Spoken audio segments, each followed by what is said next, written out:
प्रधानमंत्री नरेंद्र मोदी के 9 साल का सफलतापूर्ण कार्यकाल पूरा होने पर विधानसभा अध्यक्ष गिरीश गौतम ने की प्रेस कॉन्फ्रेंस। केंद्र की सरकार से रीवा को मिले 122 करोड़ रुपए, सड़कों के बिछे जाल, बढ़ी कनेक्टिविटी। कैंसर अस्पताल के साथ रिसर्च सेंटर एवं बालिकाओं के लिए विश्वविद्यालय हमारा ड्रीम, गिरीश गौतम ने कहा। आप देख रहे हैं बुलेट रिपोर्टर। मध्य प्रदेश के रीवा से बड़ी खबर। देश के प्रधानमंत्री नरेंद्र मोदी का कार्यकाल 9 साल पूरे होने के बाद मध्य प्रदेश विधानसभा के अध्यक्ष गिरीश गौतम ने देवतलाब विधानसभा क्षेत्र के मनिकवार कस्बे में एक प्रेस कॉन्फ्रेंस बुलाई, जिसके तहत प्रदेश के विधानसभा अध्यक्ष गिरीश गौतम ने कहा कि देश के साथ जिले में भी 3-4 बड़े काम हुए हैं। प्रधानमंत्री आवास के तहत हर एक गांव में लोगों को पक्के मकान मिले हैं। वहीं किसानों को 6,000 रुपए के अनुदान दिए गए हैं, क्योंकि किसानों को काफ़ी दिक्कतों का सामना करना पड़ता था और इस 6,000 रुपए से किसानों को काफ़ी कुछ राहत मिलेगी और सभी किसानों के खाते में RTGS के तहत पैसे डाले गए हैं। इस दौरान उन्होंने बताया कि केंद्र सरकार की बड़ी योजना का लाभ पूरे देश के साथ रीवा जिले को भी मिला है। कनेक्टिविटी के लिए विशेष रूप से काम हुए हैं।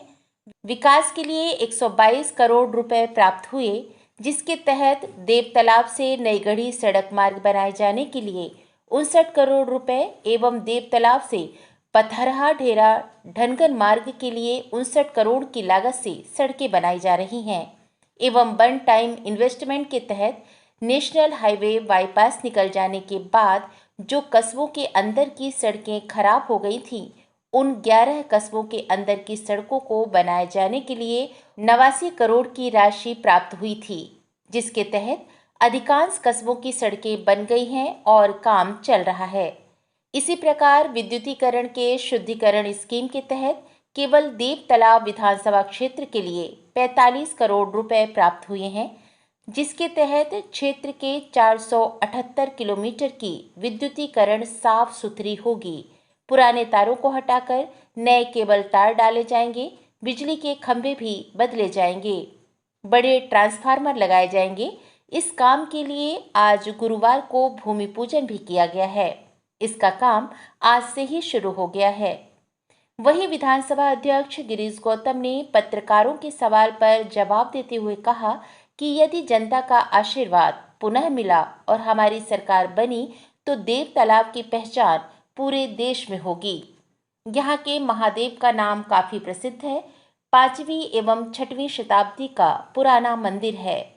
पुरातत्व विभाग से मिली जानकारी के अनुसार विश्वकर्मा जी ने एक रात में इस मंदिर को एक पत्थर से तैयार करके बनाया था, जिसकी पहचान पूरे देश में है और देव तालाब को धार्मिक पर्यटन के रूप में विकसित करने एवं सिविल अस्पताल बनाए जाने का काम मुझे करना है।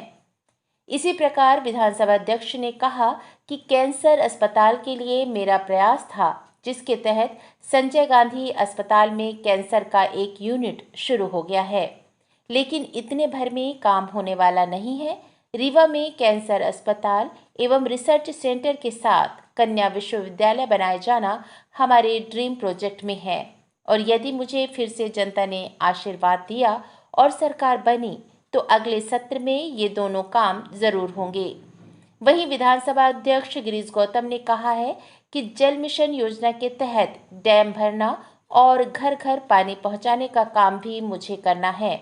इस दौरान आपने कहा कि 15 अगस्त को मऊगंज जिला बन जाएगा और परेड की सलामी होगी। बुलेट रिपोर्टर के लिए ब्यूरो रिपोर्ट, रीवा।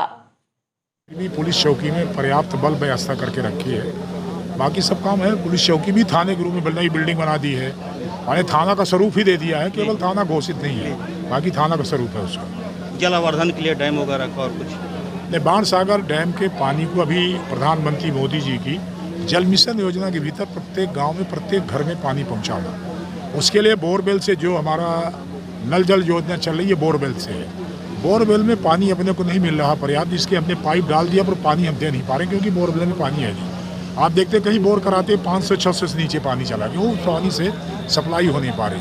इसलिए जल मिशन के भीतर जो अपन काम करने जा रहे हैं उसमें काम ये कि बाण सागर का पानी ला करके संप वेल बना करके बाण सागर के पानी से उस जल मिशन के माध्यम से हर घर में पहुंचाने का प्रयास करेंगे और वो सबसे बेहतर सफल स्कीम वो होगी कि पानी हम घर घर पहुंचा सकें।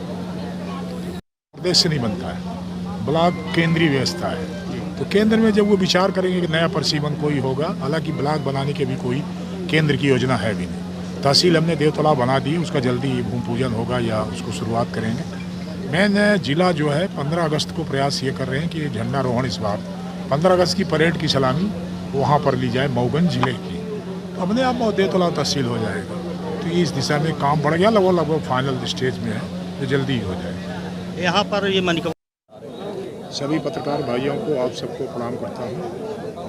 मोदी जी के प्रधानमंत्री कार्यकाल के उनकी सरकार के 9 वर्ष पूरे हुए हैं। इस संदर्भ में उनके द्वारा किए गए कामों की जानकारी देने के लिए, उससे बातचीत करने के लिए पत्रकार वार्ता का हमने आपसे बात करने के लिए यहाँ आप सबको आमंत्रित किया है। आप आए, उसके लिए मैं आपको धन्यवाद देना चाहता हूँ। आप सब देख रहे हैं कि 9 साल के भीतर कई चीज़ें हमारे लिए बहुत ही महत्वपूर्ण थी, जिनकी बहुत ज़बरदस्त आवश्यकता थी। उसमें से मैं बाकी योजनाओं की बात नहीं करूंगा, 3-4 योजनाओं के संबंध में आपको जानकारी देना चाहता हूँ। सबसे बड़ा जो काम हुआ है प्रधानमंत्री आवास योजना का काम।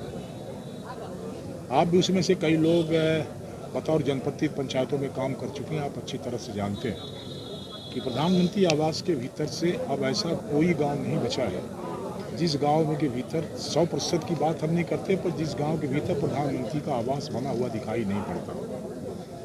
ये दूसरा काम उन्होंने जो किया है हमारे किसानों को, एक बड़ा काम ये हुआ है कि उसको कई बार कई चीज़ों का संकट का सामना करना पड़ता था, जिसके कारण किसान अनुदान सहायता के रूप में 6,000 रुपये देने का काम किया और उससे ज़्यादा से ज़्यादा किसानों के खाते में सीधे RTGS के माध्यम से पहुँचाने का काम किया गया, जो उनके खातों में पहुंच रहा है। तीसरा काम केंद्र सरकार की जो बड़ी योजना है पूरे हिंदुस्तान के भीतर और रीवा जिले के भीतर, हिंदुस्तान के भीतर ही होने के कारण कनेक्टिविटी का काम बहुत तेज हुआ है। सड़कों का काम मेरे विधानसभा क्षेत्र में ही आज की स्थिति में सेंट्रल रोड फंड से 2 सड़कें 122 करोड़ की मैं बना रहा हूँ। एक हमारी 59 करोड़ की बन रही है, देव तालाब से नई गढ़ी लालगंज को जा रही है। दूसरी सड़क बन रही है, मैं केवल रीवा जिले की बात कर रहा हूँ। दूसरा देव तालाब से पथराहा ढेरा ढंगल होकर के जा रही, वो भी 59 करोड़ की योजना है। तीसरा ये है कि जो बड़े काम है वन टाइम इन्वेस्टमेंट के भीतर अभी तक हुआ था कि जो हमने बाईपास बनाए, बड़ी सड़कें जब बनाई, बड़ी सड़कों में सड़क के अंदर की जो सड़क थी कस्बों को अवसर मिला, जनता ने आशीर्वाद दिया, सरकार बनी, तो देव तालाब की पहचान हमारे महादेव के नाम से हो, ऐसा लोगों को लगे कि वहाँ पर हमारे सबसे पूज्य देवता का मंदिर है और सबसे पुराना रीवा जिले में मैं समझता हूँ कि ऐतिहासिक तौर पर देखा जाए तो वो 5वीं या 6वीं शताब्दी का मंदिर बना हुआ है। उसके बारे में जो कथा प्रचलित है ये है कि एक रात में भगवान विश्वकर्मा ने एक रात में गढ़ करके तैयार किया था, एक पत्थरों पर बना हुआ मंदिर है। उसकी पहचान उसी रूप में पूरे देश के भीतर हो और एक तरह से पर्यटन के, धार्मिक पर्यटन के रूप में विकसित हो, ये भी हमारी इच्छा है। सिविल अस्पताल बन जाए, बाकी छोटे मोटे काम है वो होंगे, उनको करना पड़ेगा। ये बड़े काम इस तरह के होना चाहिए। आप जिले में एक कैंसर हॉस्पिटल के लिए आपकी प्राथमिकता है कि एक यहाँ पर बड़ा कैंसर हॉस्पिटल हो, इससे पूरे जिले के लोगों के लिए कैंसर सुविधा, क्योंकि कैंसर के लिए भी लोगों को काफ़ी दूर तक जाना पड़ता है, काफ़ी परेशानी होती है, उसके लिए आपका क्या है? मेरा कुल मिलाकर के बड़ा सपना है कैंसर रिसर्च सेंटर और कैंसर अस्पताल और बालिकाओं के लिए कन्या विश्वविद्यालय, 2 मेरे ड्रीम जो प्रोजेक्ट हो सकते हैं किसी विधायक के या किसी जनसेवक के, वो थे। दोनों को पूरा करने में शायद इस सत्र में सफल नहीं हो पाया, लगातार प्रयास करता रहूँगा। उसका एक फ़ायदा ज़रूर मिला है कि कैंसर की एक यूनिट हमारे उसमें संजय गांधी अस्पताल में स्थापित हो गई है और उससे काम चलने वाला नहीं है, क्योंकि हमको रिसर्च सेंटर चाहिए। रिसर्च सेंटर इसलिए चाहिए कि कैंसर यूनिट होना एक अलग चाहिए, वो तो दवाई के लिए हो गया। हमको कैंसर है इसकी पहचान प्रथम फेज़ के पहले ही हो जाए तो दवाई आसान होती है। तीसरे चौथे फेज़ में जाने के बाद किसी तरह का रिसर्च हो जाए, जांच हो जाए, फिर वो आदमी बचाया नहीं जा सकता। इसलिए रिसर्च सेंटर चाहिए। इसीलिए मैंने सोचा था कि कोई रिसर्च सेंटर इस तरह का स्थापित हो जाए, वो दिशा में लगा हूँ, प्रयास कर रहा हूँ कि हो। आपने नई गढ़ी में तहसील का नए वीडियोस एवं ताज़ी खबरें मिलती रहें, इसके लिए हमारे चैनल को लाइक, शेयर और सब्सक्राइब करना ना भूलें।